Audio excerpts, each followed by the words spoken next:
奇数。奇数というものをしてみる。奇数。You know, I'm not too familiar with the Macross series. I was always more of a Gundam guy because that was what aired on Toonami as a kid. But I was really sort of drawn to Macross when I saw a clip from the ending of Do You Remember Love? The ending of this film is something to behold.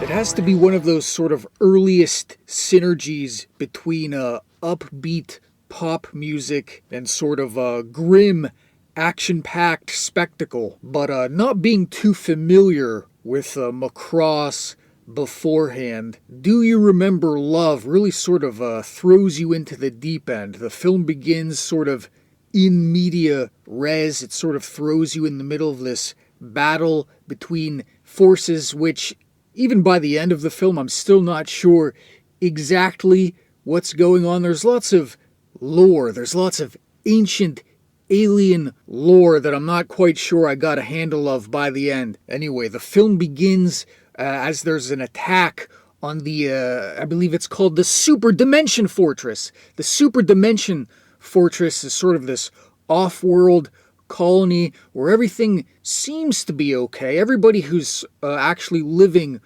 on this fortress, they don't seem to be too worked up about the conflicts going out on space. But in any case, this fortress also turns into a giant robot at some point. But our main protagonist, Hikaru, is a pilot in the space forces. I don't recall what the name of the military was called, but he's a pilot. He's a crack pilot of this jet fighter that transforms into a robot. This is sort of the genesis, is my understanding, of the sort of Transformers genre. But our crack pilot protagonists, he saves a young woman named Lin Min Mei, and that's sort of one of my other favorite sequences, is when Hikaru rescues Lin Min Mei in his jet fighter mech. He's flying this, sort of very aggressive looking weapon of war, but then as his robot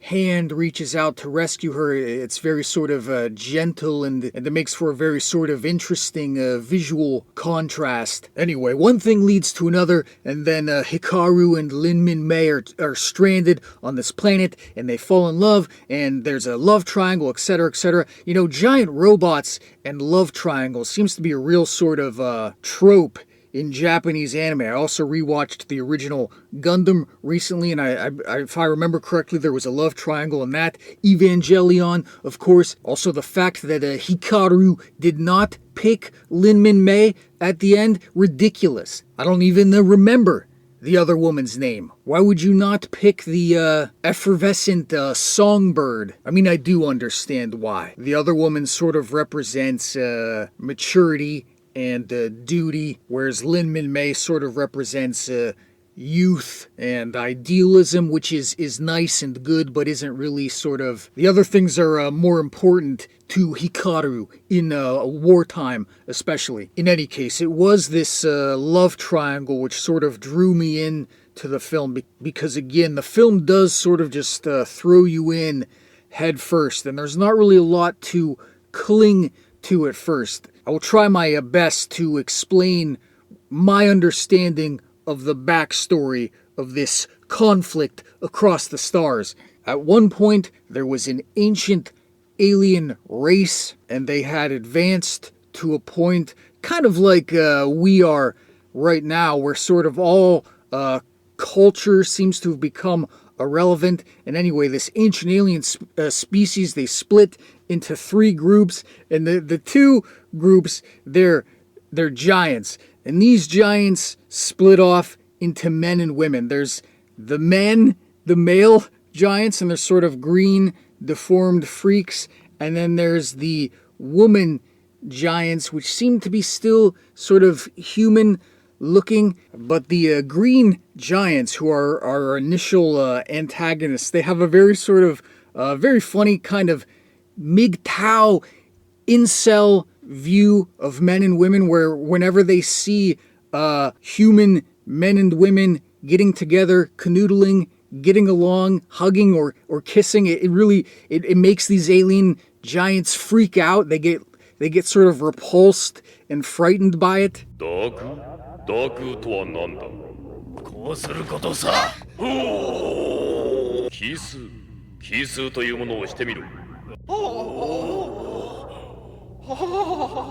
奇数。Thematically, it creates this sort of interesting dynamic between human beings who are sort of imbued with love and life and an appreciation of art and culture, and then these sort of sexless, loveless freaks who don't understand anything about life and culture. The film does an interesting thing where it sort of intertwines love and human connection with art and culture. But anyway, getting back to my understanding of the lore, there was these ancient aliens, and they split into not just 2 but 3 groups. There's the giants, and then there's the humans, but the humans are human-sized for some reason. Why this resulted, I guess it doesn't matter. What it does do is it creates an interesting dynamic where, as opposed to Gundam, where sort of everybody is in these giant mech suits, in Do You Remember Love, the giants, they're sort of in their giant-sized suits fighting against these smaller humans in their much larger mech suits. You get a sense of humans sort of inventing these mech suits to better combat these giants, but it does make for a more interesting sort of dynamic. So for instance, when a human being in their giant mech suit punches one of the giants, you're actually getting like their blood and broken bones, as opposed to, you know, when a mech suit gets destroyed, it's just sort of a tangle of wires and gears and, you know, the small pilot exploding. In any case, at the end of the day, all the lore and the backstory, it's really sort of secondary to the spectacle and the sort of broad emotional strokes of the film. Again, it all sort of leads up to this really great, spectacular ending, which if you watch nothing else of the film, if you watch nothing else of Macross, definitely check out the ending, just as a sort of a great piece of artistry, as a great piece of, again, it has to have been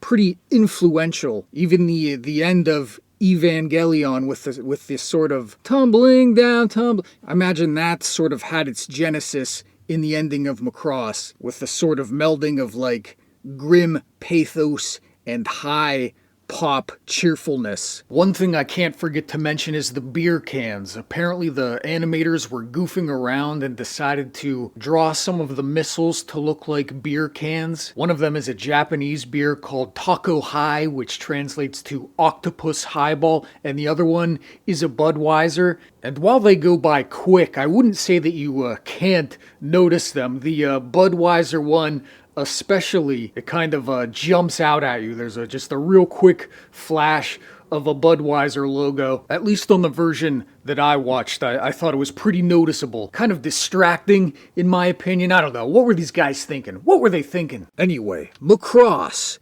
Do You Remember Love? Good stuff. Interesting stuff. More than anything, this video was just sort of to get in the swing. Oh, it's fireworks. Fireworks are going off. It's 4th of July.